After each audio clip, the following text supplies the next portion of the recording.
For years, scientists were baffled by what happened at a place called Skeleton Lake, located in Rupkund, India.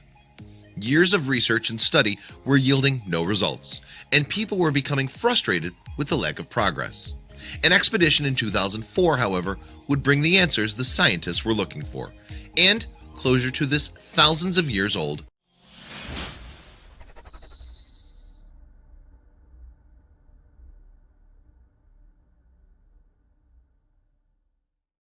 This is Skeleton Lake, located in Rupkund, India. It sits 16,000 feet above sea level at the bottom of a tiny valley in the mountains. It actually looks like a beautiful place to hike to. In 1942, a British forest guard was wandering through the mountains. He made a grisly discovery. He came across a lake that sat 16,000 feet above sea level. In the lake, he noticed some object. Upon closer investigation, he concluded they were human remains. Over 200 sets of them, in fact. Speculation began immediately about who the skeletons could belong to. The explanation that gained the most traction was that it was a group of Japanese soldiers who died from exposure while trying to sneak their way through the Indian mountains. The British Empire was terrified of a Japanese invasion at the time, so they sent a group of investigators to the site of the bones to see if they were in fact the remains of Japanese soldiers.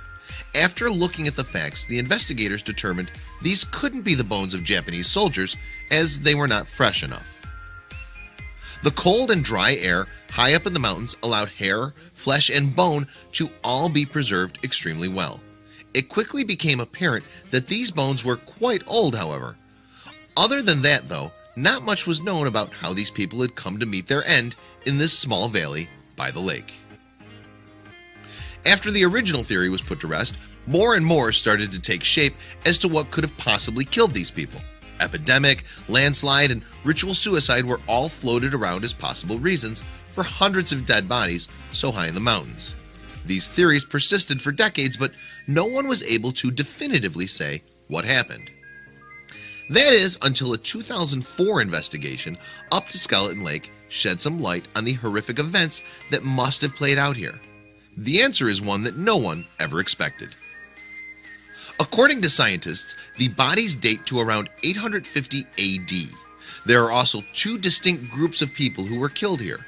One was a family group or tribe closely related to one other, and the second group was composed of a smaller, shorter people. These were most likely guides or porters hired to take this family or tribe through the mountains. The bodies all had similar wound patterns, which were consistent with blows to the head and shoulders. The cracks in the skulls were short and deep, however, leading scientists to believe that they were not caused by weapons. Rather, they speculate what killed these people was a rounded object. The majority of the wounds were in the area of the head and shoulders. Scientists theorized that whatever killed these people came straight from above. So what on earth could it have been?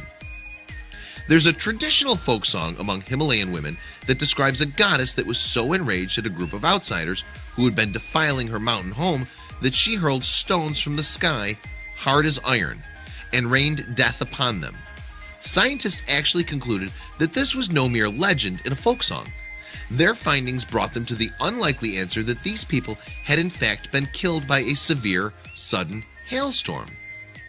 These people literally had nowhere to run or hide. The hard as iron hailstones were estimated to be about 23 centimeters or 9 inches in circumference. That's a huge hailstone. They were relentless and came by the thousands and struck down the group of travelers.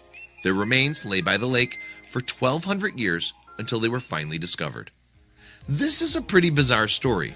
In the end, science was able to figure out what actually happened to these people, but the mystique of the story still somewhat lives on. While this may not have been the actual events described in the old Himalayan folk song, the similarities are undeniable and actually lend credence that the song might have some truth to it. Either way, this 1,200-year-old mystery was finally solved, and all the other theories can finally be put to rest.